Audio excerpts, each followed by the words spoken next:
Well, good morning, everybody. Hello. Hey, it's Becky from Power Tools with Thread. You are in our Stitchuation room, a Monday through Friday virtual stitching retreat where you hang out with me in here in my sewing room. Hi, Frito. Come here, baby. And follow me on my sewing journey. And I hope I can inspire you to put something under the needle. Hold on a second here. There we go. I got to have all the buttons pushed and whatnot so that we don't go dark accidentally. Oh, my goodness. Hi there, everybody. Here's Miss Frito. There she is. There's our little rescue. Bless her heart. She gets up in here. Oh. I have to turn my phone down. You guys don't need that. Okay, here we go. There's my girl. Yes, he's been so good. Look at that little wiggle butt just going to town. Y'all can't even see it. It's so tiny. There's sweet Frito. There's sweet Frito. Yes, he's a good girl. She likes those. Okay. And then here's your little stick to brush your teeth. Okay, there you go. Let me move the cord. Thank you, sweet girl. What a doll. All right, you guys have had your Frito visit. Can we get down to business now? You guys are so funny. Oh my goodness. I think people watch just to see her, right? Can you ask a dumb question? The names here with a crown and a number on it, what does that mean? I don't know. I don't have any kind of memberships or anything on my channel. So I'm not real sure what that means. Yeah, I am not sure at all. Good to see you guys.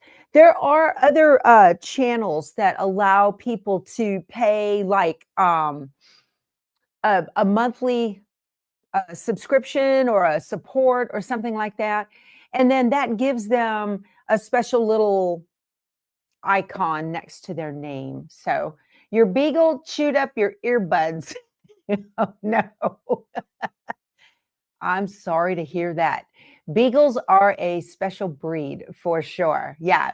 Quilting with Harriet has 2 of them. So, okay.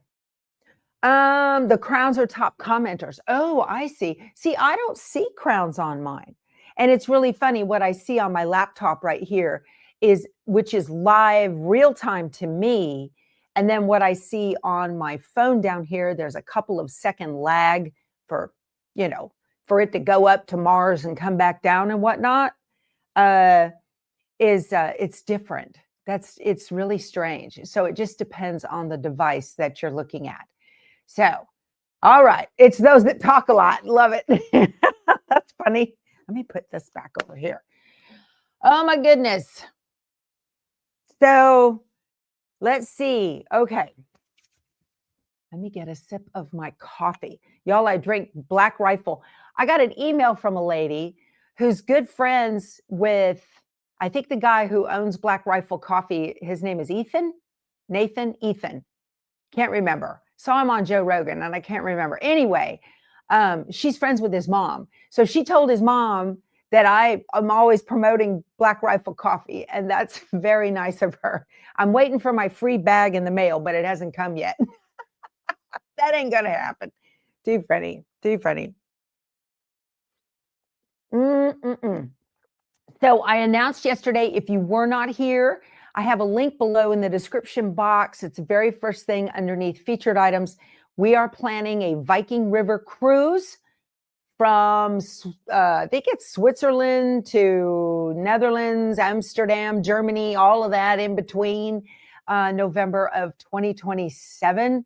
Would love to fill up the entire ship with Power Tools with Thread Nation. That would be amazing. So go to it says more ... underneath the video, and you can see that link there. Pop that open and look at the description box.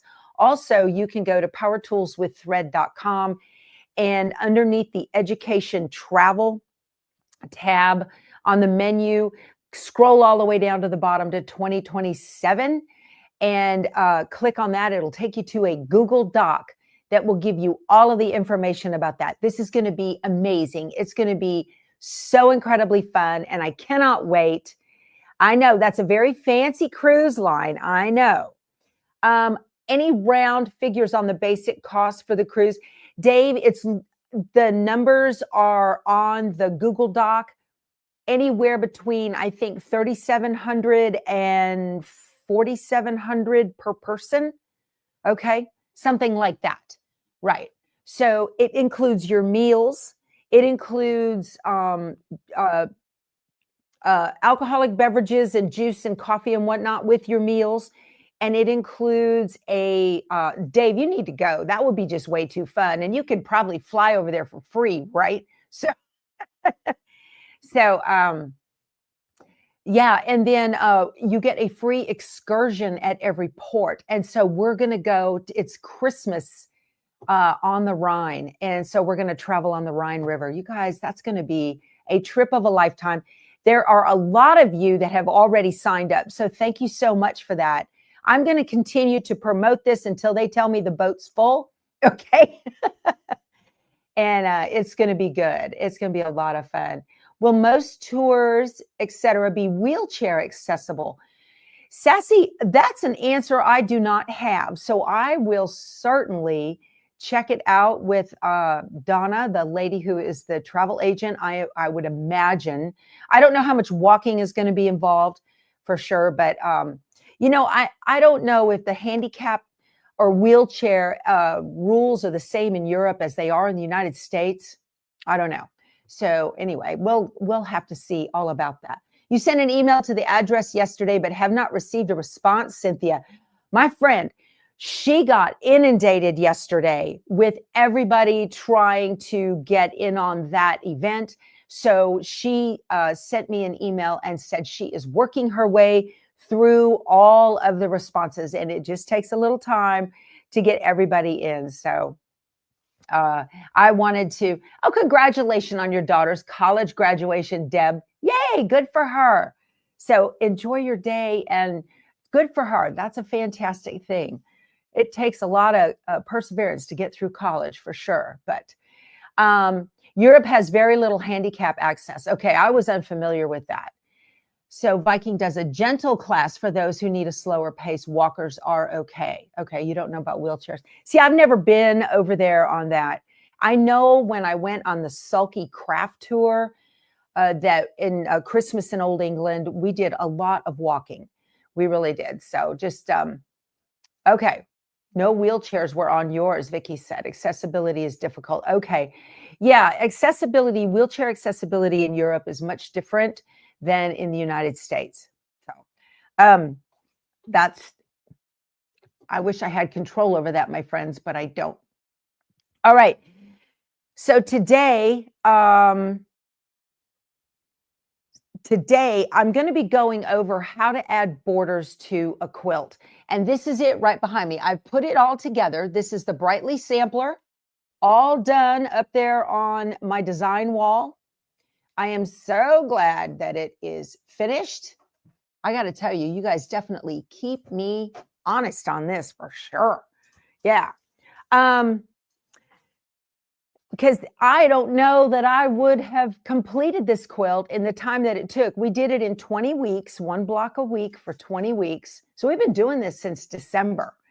And now it's time to put on the borders.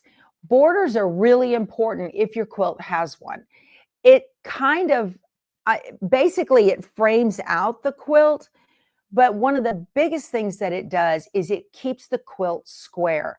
So there are two schools of thought on putting on borders, okay? Oh, you guys like my shirt? Quilting for Life, Liberty, and Fabric. This is from Bee Inspired Tees. I've got a link below, and it has an automatic 15% off if you use my link. So that's very, very cool. So two schools of thought on adding borders. One of them is just keep the strip longer than the quilt and sew it down the edge and, you know, trim it off at the edge of the quilt. And the other one is to cut the border to size as indicated in the pattern and then attach it to the quilt. So that instead of the first method is the quilt itself is directing the length of the border, okay? The second method is the length of the border strip is directing the size of the quilt. If you want a square quilt, you're going to use method 2, Okay. And it's really important to do that because your long armor needs a square quilt to work with, as square as possible.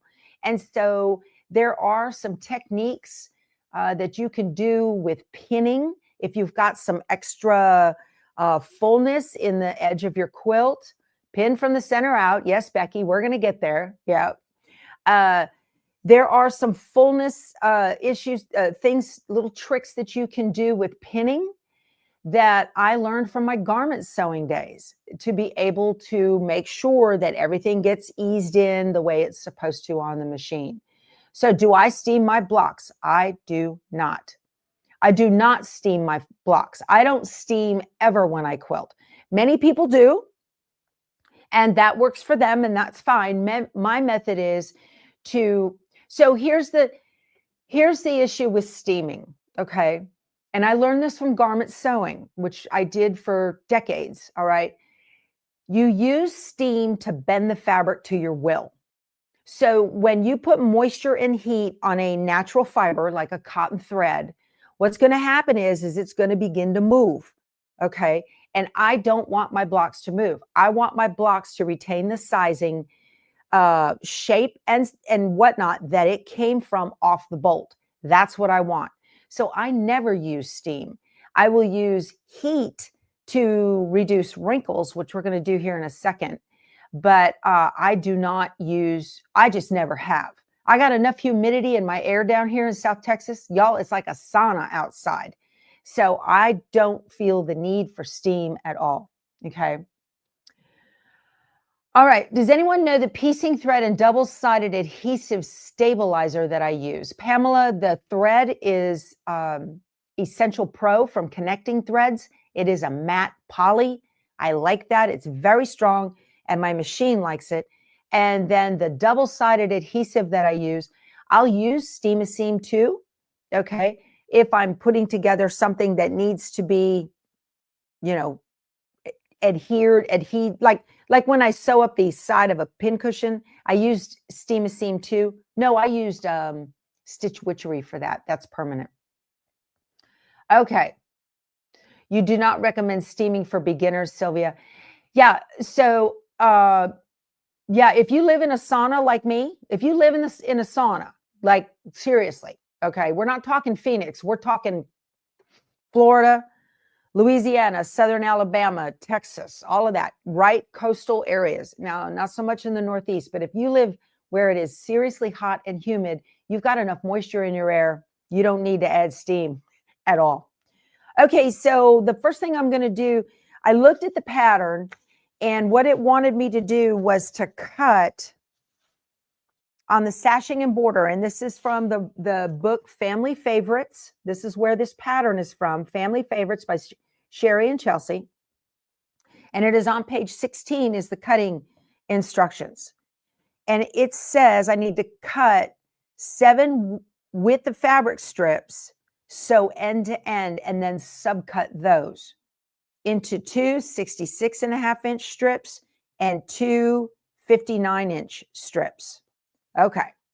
So I'm going to approach this as if some of you who are watching have never put a border on before. Okay.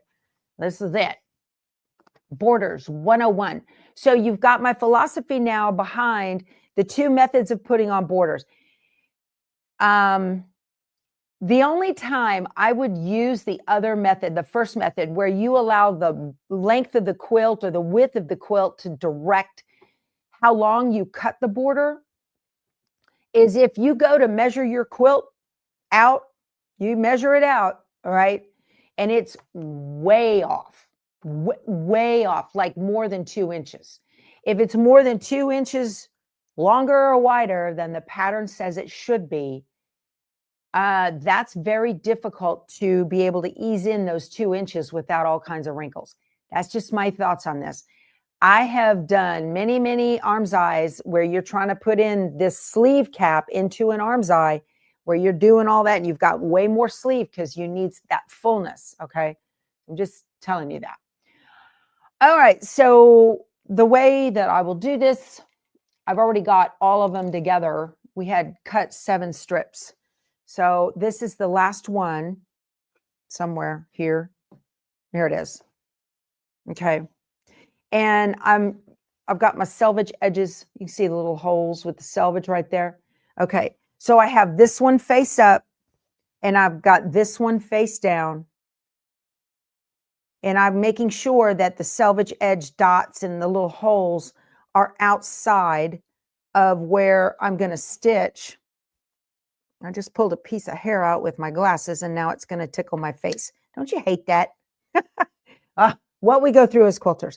Now what I'm going to do is get my little ruler here and show you. I'm going to stitch on the diagonal from corner to corner in between these on this line right here. I don't normally mark it. I'm just marking it so that you guys can see where I'm going to stitch. And I call it stitching from V to V. Let me pull this up here, get that down in. I call it stitching from V to V. And that's because there's a V right here and there's a V right here. There's a valley and here's a rooftop. Okay. Just like that. So I'm going to stitch on the diagonal from my upper left down to my lower right. You can do it either way, just be consistent either direction. Now, this is another reason that I have the diagonal seam tape on the bed of my machine. Hold on. Let me turn this so you guys can see a little bit better. So on the diagonal seam tape, the red line is in line with the needle. Okay. And then I've got a 1/4 inch out here and a 1/4 inch out here. I don't mind those right now. And I'm going to take that V. Again, the bottom one is face up. The top one is face down. And I'm just going to start stitching. And I'm lining up the bottom of the V. The top of the V is up underneath the needle. And the bottom of the V is even with the red line. Okay. You don't need to watch the needle. The needle knows what it's doing. You need to watch down here and make sure that this V stays right on that red line. And that'll give you a beautiful stitch right there. Okay. And then you need to trim this with approximately a 1/4 inch seam. It does not matter. You don't have to get super picky on that and waste a lot of time. So that's it. That's how I sew my border strips together on the diagonal. Some people sew them on straight. That's okay. You can do that too. But you get a beautiful diagonal line. Okay. I don't recommend, Sylvia, binding with a, I don't recommend binding with a solid. That is such a mess. Some people do. Leslie does length of fabric for all her borders. That's a good way too. I'm going with what the pattern told us. And so the pattern told us to cut fabric with width of strips as opposed to length of strips. So on your border strips now, you're going to have the bolt fold right in the middle. See that bolt fold right there? You need to press these. So again, if you're a newbie, with that fold right there, you guys, that's space. If you have any kind of big folds, wrinkles in your border strips, that is space. It takes space to straight and do the little cardiac blip, right? There's space in that line. You want that line straight because that's going to matter. It might just be a 1/16 or a 32nd of an inch, but especially with borders, now you're dealing with a long piece and all of those little things are going to add up. Okay. Yeah. So let me go over to the ironing station now, and I'm going to iron these flat. I generally iron from the back side when I do this so that I can press down all, oops. So I can press down all of the wrinkles. Y'all, I'm stepping over cords. I hope I don't rip us out. I don't want to do that. All righty. So I'm going to turn you around. Hold on. I'm going to spin you. Whee! Here we go. Okay. Okay. There we are. And I started this already. I started doing some pressing on it already. So one of the things I'll do is take a clean trash bucket, okay, and just let that drop in there as it comes off the ironing station. See that? Just drops in there. And that will keep the fabric as no dog fur as possible. That's kind of where I'm going with that. Gotta keep that. So preparation of the border is just as important of a step as adding it to the quilt. It makes a big difference. So I'm just pressing this seam, again, no steam, so that it is flat, that diagonal seam right there. Okay. I got about halfway through it and I had to quit and run and go get my coffee. I apologize for being a little bit tardy this morning. It could not be helped. Okay. Just press that over. I'm not pulling. All right. I'm not stretching the fibers. I'm just flattening them out. And that will matter. It will definitely matter. Y'all, I took so many craftsy classes and sewing classes and all of this. And so I'm sharing this with you so that, you know, and it's just sharing the knowledge. You might not be a quilter. Oh, Cass from Clutterbug put a video out yesterday. She helped a lady clean her craft room. And I put that link to that on our Facebook group.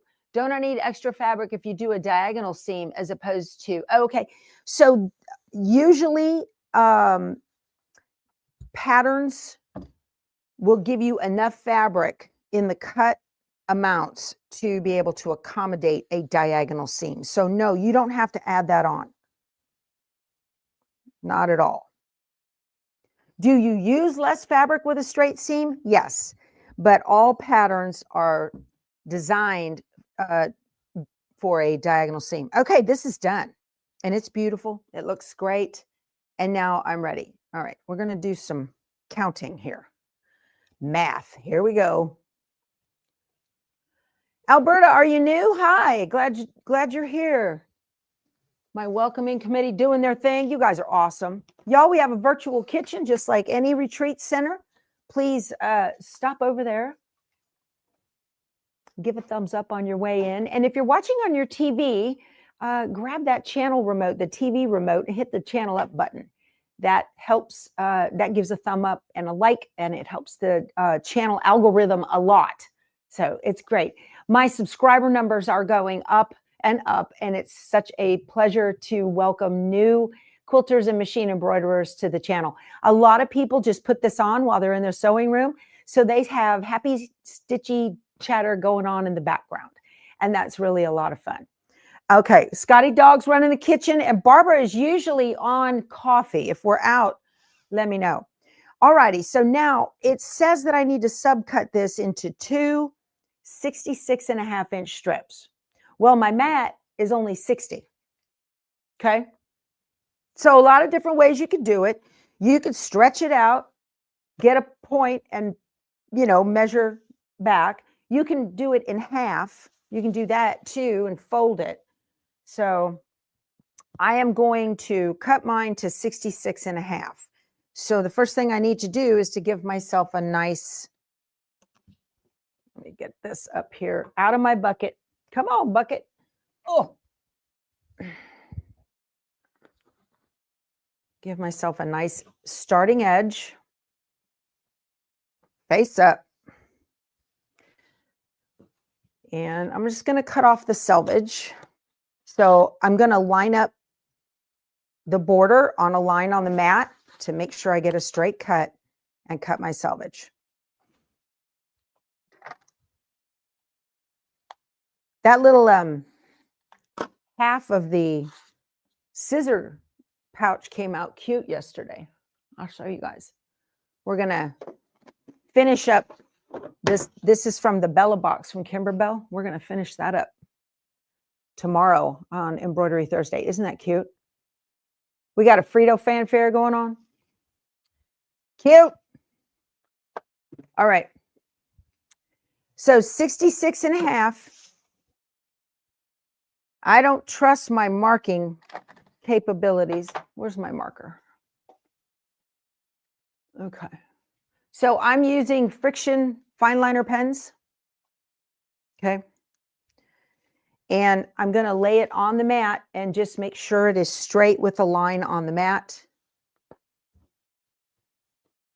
And the 66.5 goes on the long side. You want to put those on first, and then the other one is the short side. So, okay, here is 60. I make a little mark. Okay, and then I'm going to bring that mark back to the 53.5, right? So there's 60. 1, 2, 3, 4, 5, 6.5. So 53.5.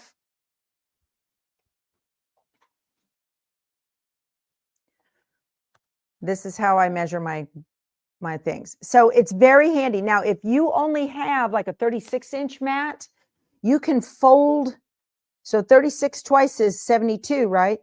So you can fold your border in half, committing.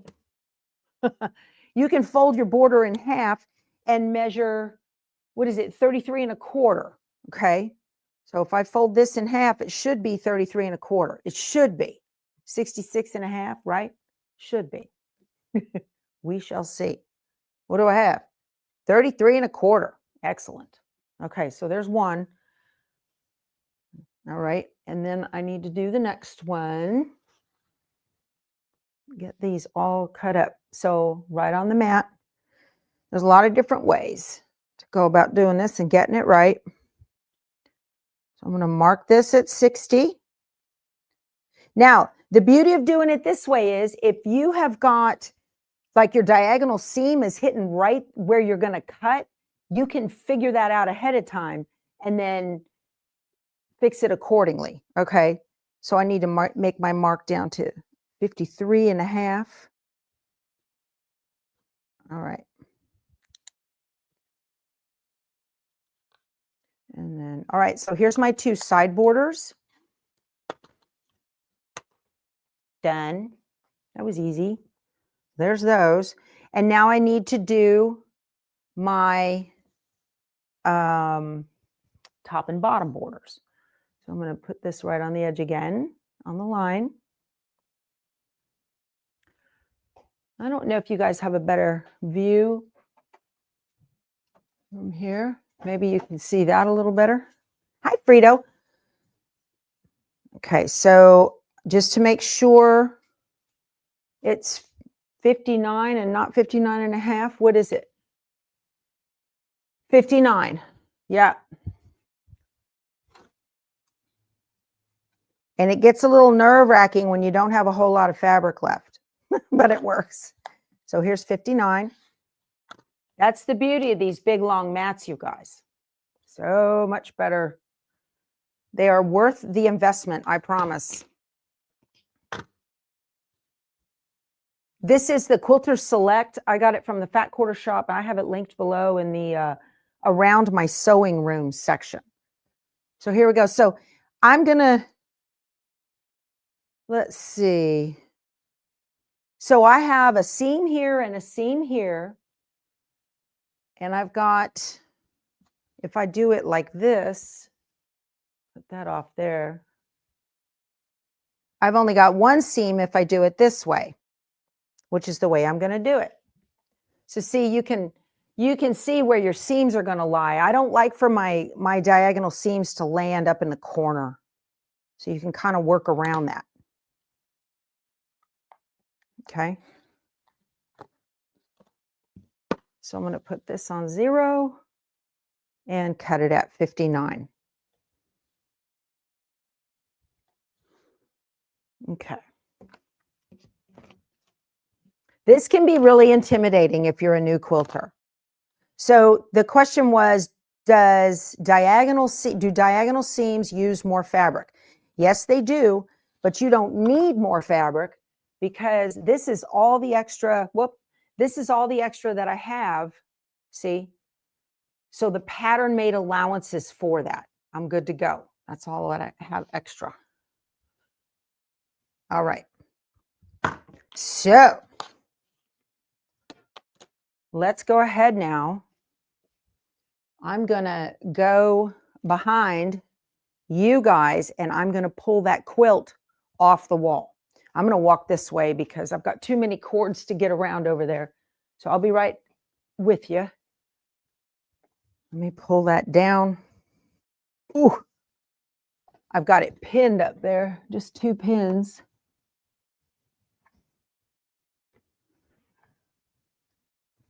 So the standard school of thought on borders is sides first and then top and bottom. You might find yourself short of fabric if you do it the other way. So just measure, okay? All righty, let me get this out of the way here. So you need a lot of pins. Highly recommend a lot of pins. It's up to you, but I recommend it. Get these out of the way. No longer needed. I have a pin bowl somewhere. I use my little sheep over here. Okay. So what I will do is, let me see. So I don't want the weight of the top to cause problems dragging off. It's the same thing like an embroidery arm. You don't want the weight of the quilt causing problems if you're doing edge-to-edge quilting. So pull that kind of, I'm accordion folding that over there. And that gives it a little bit of weight to be able to deal with this.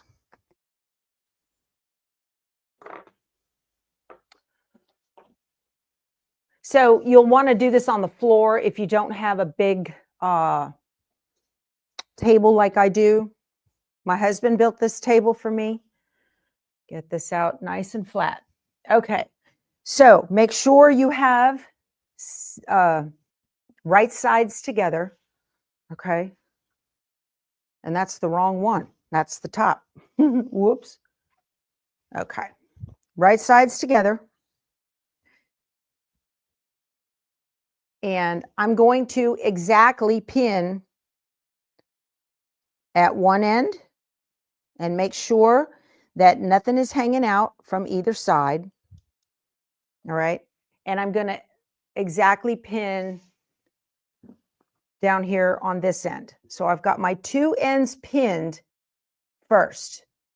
And that makes sure that the border is determining the size of the quilt top.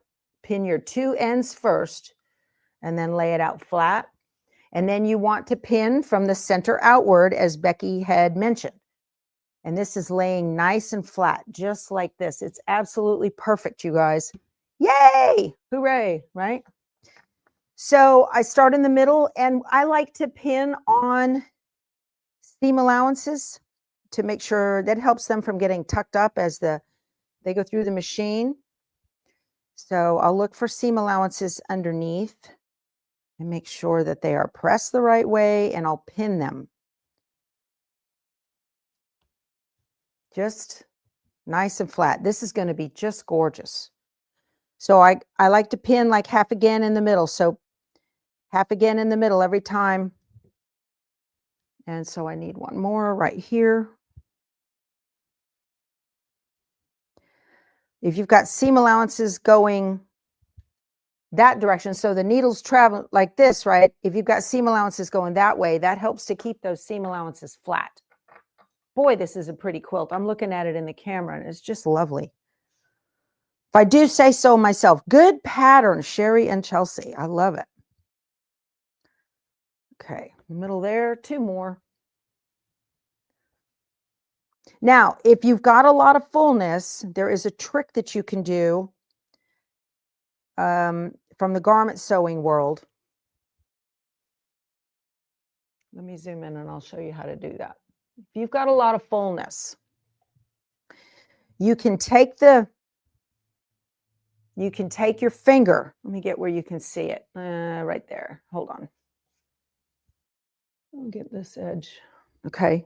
You can take your finger underneath and loop the quilt with the binding, with the border on top, and take a tiny bite with the pin, even up the edges and take a tiny bite.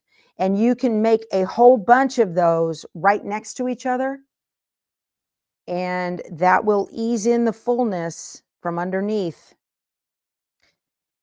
And if your quilt top is too big, okay, you definitely want to sew with the quilt top on the bottom. Baggy on bottom, bigger on bottom, okay? You want the feed dogs to help you to ease in that fullness.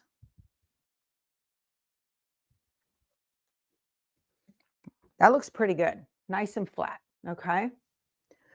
All right, are you supposed to baste around the edge of the quilt to lock in the edges? You can. If I was sending this to a long armor, I would baste the outer edge of the quilt. You can do that. I've heard of quilters doing that. You don't have to, okay? You might want to do it if it's not the right size. My quilt is the right size, so I don't need to do that. And I'm not sending my quilt to a long armor. I am the long armor, so I don't have to worry about that. Okay. But yeah, you always want to pin on a flat horizontal surface, y'all. I don't recommend doing it while the quilt is hanging on a design wall. You physically you can, but you run the risk of gravity working against you and weighing down your quilt. So I don't recommend doing it vertically. Okay. 52.48 for a single traveler. Well, yeah, that sounds about right. I know we've got a couple of singles that are going that, you know, they don't like, one person told me she's a bad sleeper. Okay, check this out. I've got too much quilt on this end. So if I lay this flat all the way down, look, you guys, I'm a half inch off. Okay. So what I'm going to do, I'm going to pin that half inch and I'm going to make that work in. I'm pinning this exactly. So now the border is deciding the width of the quilt top.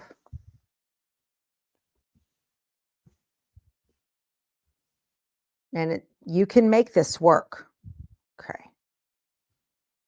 So we're going to, it's pulling up on the side up here, and that's okay.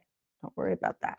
I think the culprit, let's see, it always comes from these diagonal bias blocks. It always does.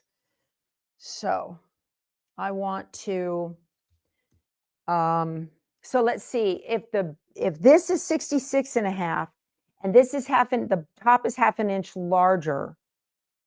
So I need to measure my top 60. So the top is 67. Half of 67. This is why I have my calculator here. Public math first thing in the morning. On 67 divided by 2 is 33.5. Okay.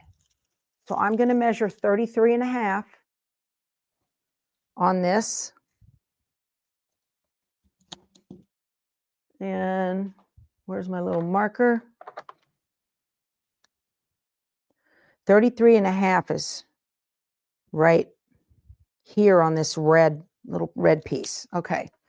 So then let me measure 33.25. So see, I'm going to be able to ease that in.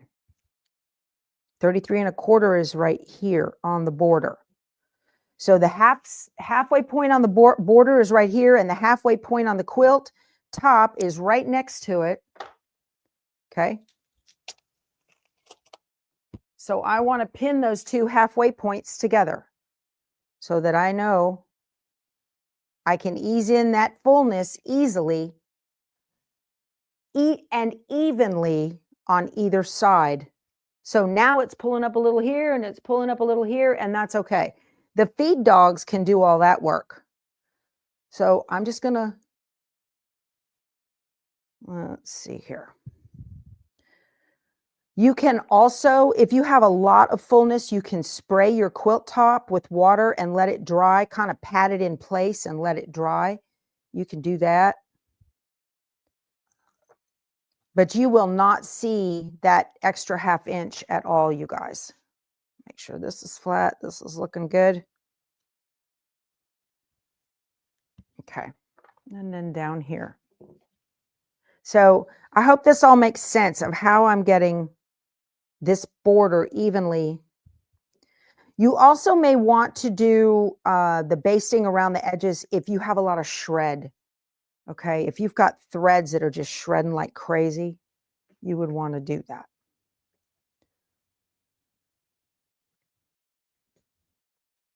Okay.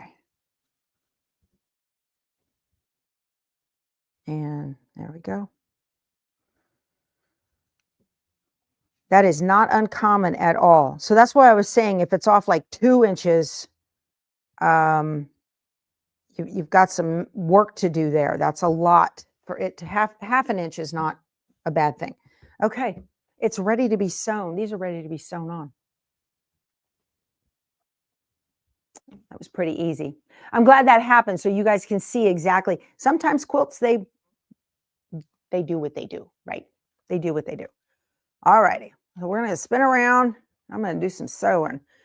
Do I talk to 2 chicks about Autumn Love? Still saying sold out. It was, she added more on and then they sold out, y'all.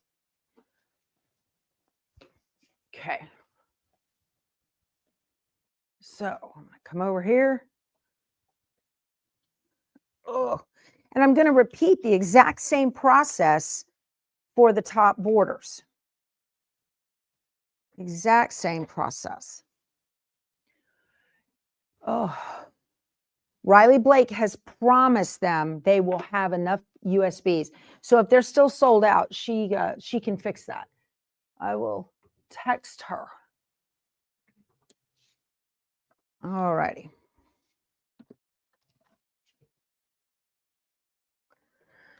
So now I'm just going to get to sewing this. Let's see here. So I learned this from Janet Prey from Islander Sewing Systems. When you're doing long runs of stitching, okay, when you're doing long runs, let me put this pin correctly so we can get it under the foot. I am going to backstitch right here just a little bit to anchor it. You want to put your hands so that you have, I'll show you guys. Thumb under, fingers on top, and roll it just a little bit. That's going to prevent the bottom fabric from being pulled through a lot faster than the top. Oh, I left my little magnet over there. I need another one. I got magnets everywhere. Everywhere. I got magnets everywhere. There we go. Okay. Here we go. Thumb under, finger on top. I have a 1/4 inch foot on this machine, so I am just watching the edge of the fabric underneath the foot as it goes. And I do not sew over my pins. And I love my knee lift for this thing. So right now I can feel I've got a little seam that's facing back towards me and it shouldn't be. So I can just lift the knee lift with my leg and get it to lie down flat. That's very, very handy. It's like an extra little hand.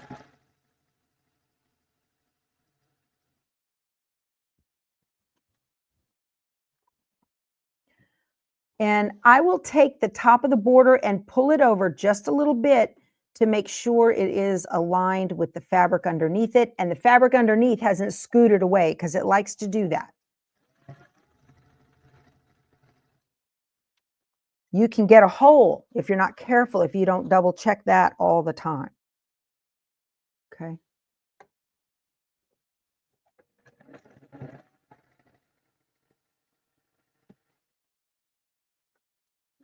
Well, Jason came over the other day, my traveling repair guy, and he got my 10 needle all up and running.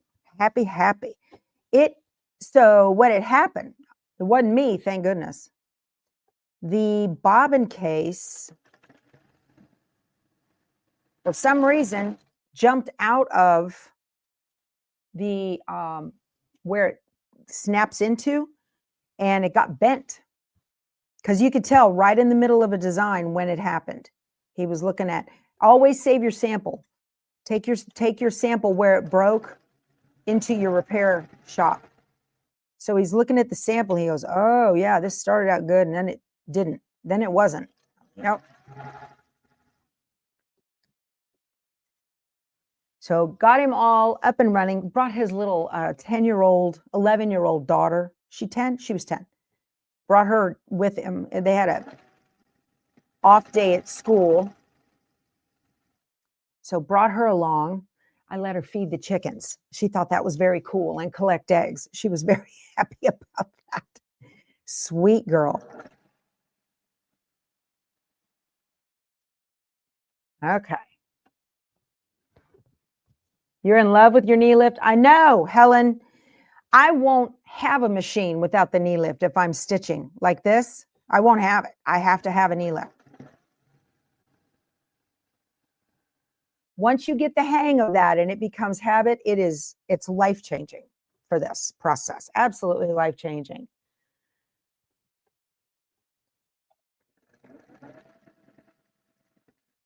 That's a requirement when I buy a machine, you know. I won't buy a machine that doesn't have one. I love my little gypsy, my brother NQ 3700D that's in the motorhome. It has a knee lift. Most brother machines will have that little hole in the front, so you can see at a glance if it's got a knee lift or not. Okay. Y'all, I got malware on my desktop computer over there at my desk. Oh, it was miserable. I kept getting these infection virus notifications. Click here to remove it. I could tell that wasn't it. And I have Norton 360. What happened, I was on my way to a quilt shop website. I Googled a quilt shop, and I clicked on the link, and a page came up and said, can't find this page. I'm not going to tell you which shop. I'm going to reach out to them.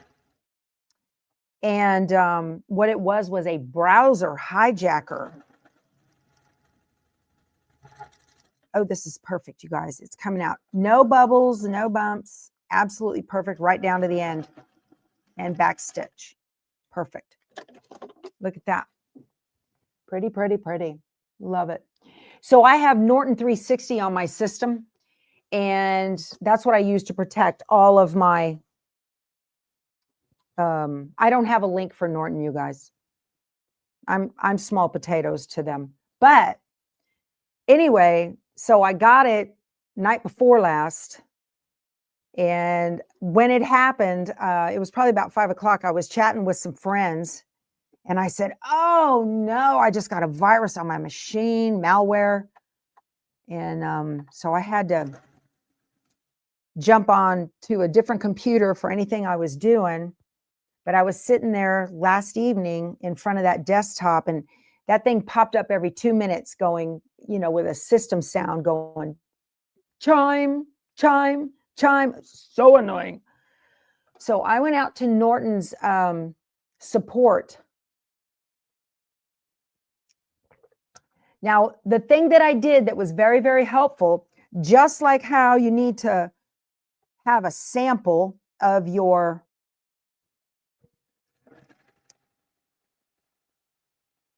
embroidery that went bad for your repair guy. I had done a couple of screen captures with the snipping tool, the Microsoft snipping tool, Windows snipping tool. I had done some screen captures of what was popping up on the screen. So I had those images saved in my downloads. So I got on to tech support with them last night on their chat. And the gentleman, y'all, within 20 minutes, it's fixed. It was nothing I could have done. he had to go in. I could have cleaned the registries and gotten rid of all my browser history and blah, blah, blah. But he ran another tool that went through and got rid of all of that malware. So that was so, oh my gosh, I logged on this morning. Downside is all my passwords and stuff. Since my passwords are fine, since my browser history was erased. So everything's making me log in again. Small price to pay. So he did a great job. And within 20, 30 minutes, my computer's nice and healthy again. We did a remote session where I let him take control of it and get in there and do everything. It's what I pay for, you know. I worked in cybersecurity, you guys, and you just never know. I mean, I clicked on a link and it worked fine, and then it didn't, right? I'm pretty good about not getting onto bad websites. So right here, I've got a nice long red thread from the back fabric, from the quilt top, that odds of it getting behind the white border and showing through are high. So I'm going to do myself a favor and get rid of that right now. Y'all do that for your long armor too. If you guys get lots of threads, give your quilt top a haircut. Don't shake it. Don't shake your quilt top. Don't do it. But as you're stitching, give your quilt top a haircut. Your long armor will thank you for that.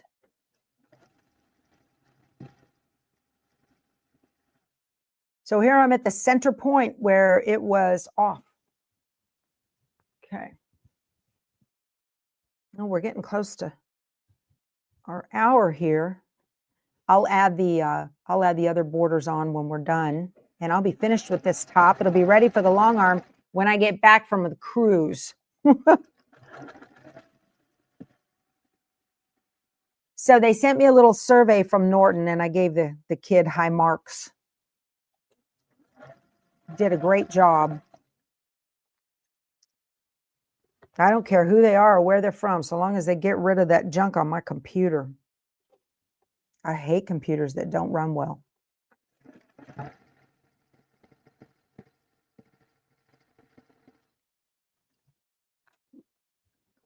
All right, this is working out great.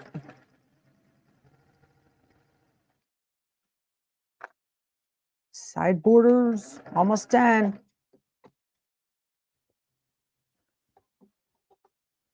Pull that over so I don't have a hole.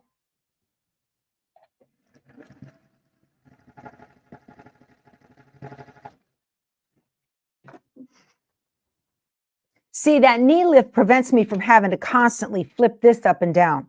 What a pain that is. To let the fabric relax. It's gonna work out perfect, y'all. Yay!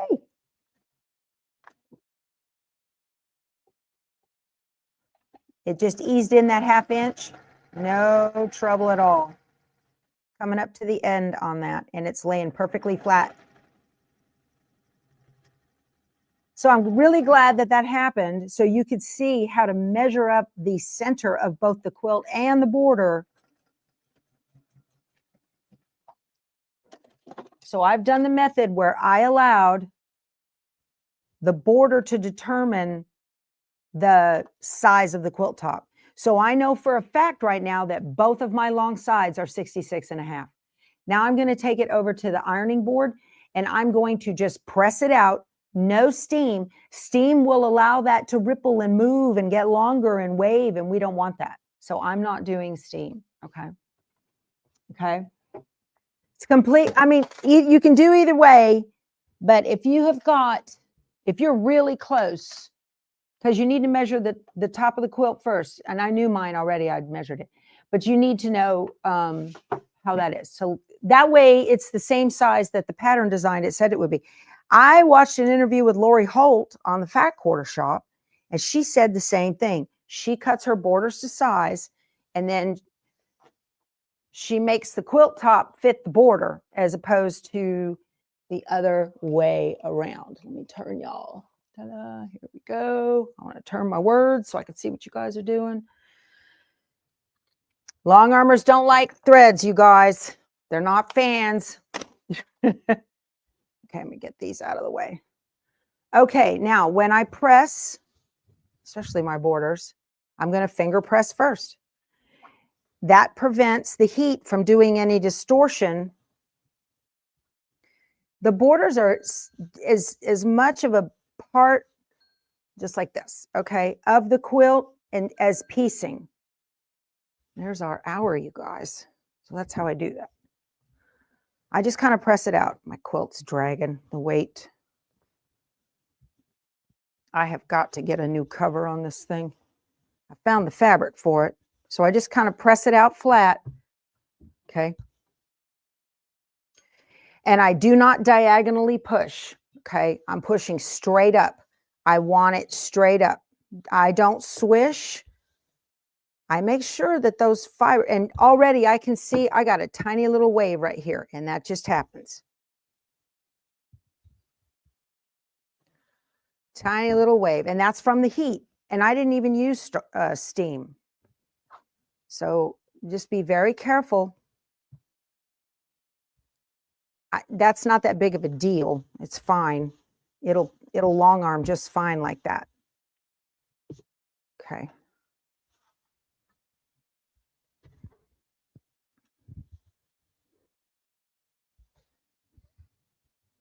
There, get that on there nice and pretty. So I'm going to keep doing this, and we will we'll see the finished quilt top tomorrow. Tomorrow's Embroidery Thursday. We're going to finish up that scissor case from Kimberbell. So thank you guys so much for spending your time with me. This has been a pleasure, and I am so productive with you, and I love you for that. So you guys go put something under the needle and get in your sewing room and enjoy yourself, okay? It's good for the head and the heart and the soul for sure. We will talk to you soon. You guys go sew something. Give me a thumbs up. Bye.